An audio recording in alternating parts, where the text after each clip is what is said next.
அஸ்ஸலாமு அலைக்கும் வரஹ்மத்துல்லாஹி வபரகாத்துஹு. ரமலான் மாதத்தில் நோன்பு வைப்பது முஸ்லிம் ஆகிய ஆண் பெண் அனைவர்களின் மீதும் கடமை என்பது நாம் யாவும் அறிந்ததே. அல்லாஹ் கூறுகிறான், உங்களுக்கு முன்னிருந்தவர்கள் மீது கடமையாக்கப்பட்டிருந்தது போல் உங்கள் மீதும் நோன்பு நோற்பது கடமையாக்கப்பட்டிருக்கிறது. இந்த நோன்பை நோற்பதன் மூலம் நாம் இறையச்சமுடையவர்களாக ஆகின்றோம்.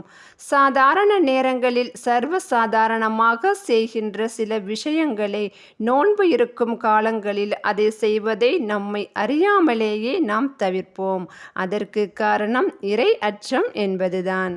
முஸ்லிம் ஆகிய ஆண் பெண் அனைவர்களின் மீதும் நோன்பு கடமையாக்கப்பட்டிருந்தாலும் நோயாளிக்கும் பிரயாணத்தில் இருப்போரும் நோன்பை விட மார்க்கம் அனுமதிக்கிறது.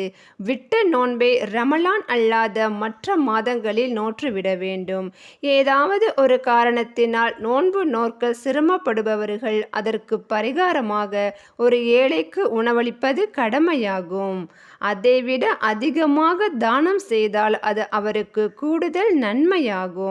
அதே சமயம் நாம் நோன்பின் நன்மையை அறிந்தால் நோன்பு நோற்பதே நமக்கு சிறந்ததாகும்.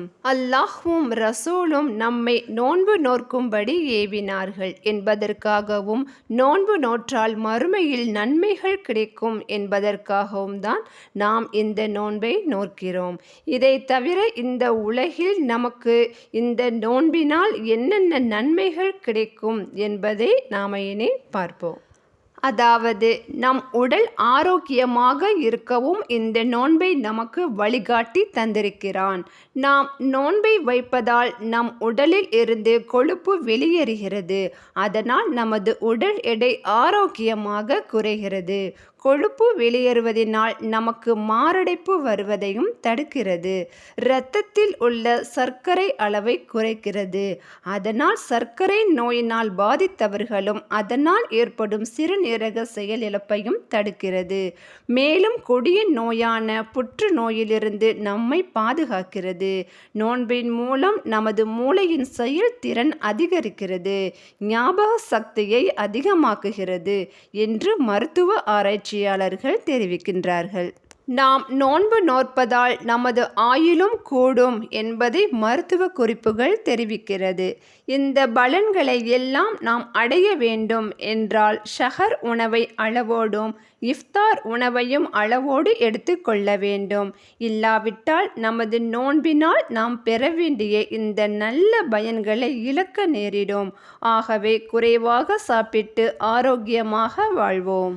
ஆக மொத்தத்தில் இறைவன் நம்மீது கொண்டுள்ள அன்பினால் நமக்கு விதிக்கப்பட்டுள்ள இந்த நோன்பு நமது உள்ளத்தை பரிசுத்தப்படுத்துவது மட்டும் அல்லாமல் நமது உடலையும் பரிசுத்தப்படுத்துகிறது. ஆகவே நாம் அல்லாஹ்விற்கு நன்றியுள்ளவராக இருக்க வேண்டும். எனவே பகல் முழுக்க நோன்பு நோற்று இரவில் அதிகம் அல்லாஹ்விற்காக நின்று வணங்குவதன் மூலமே நாம் செய்யும் சிறந்த நல்லமலாகும். ஆகவே நாம் ஆரோக்கியமாக வாழ நோன்பு காலங்களில் பகலில் அதிகமாக தூங்குவதை தவிர்த்து கொள்ள வேண்டும். மேலும் எண்ணெய் வகைகளுடன் கூடிய உணவுகளையும் அதிக குளிர்பானங்களையும் தவிர்க்க வேண்டும். எனவே இரவு காலங்களை வீணாக கழித்து விடாமல் இறைவனுக்கு நன்றி செலுத்தவும் நின்று வணங்கக்கூடிய ரமலானாக நமது ரமலானை ஆக்கிக் கொள்வோம். இந்த ரமலான் மாதத்தின் அனைத்து நோன்புகளை வைப்பதற்கு அல்லாஹ் நாம் அனைவருக்கும் கிருபை செய்வானாக. அதற்கு ஏக வல்லவனாகிய அல்லாஹ் நமக்கு அருள் புரிவானாக. ஆமீன். இறையச்சத்தோடு வாழ்வோம், மறுமையில் வெற்றியாளராவோம். அஸ்ஸலாமு அலைக்கும் வரஹ்மத்துல்லாஹி வபரகாத்துஹு.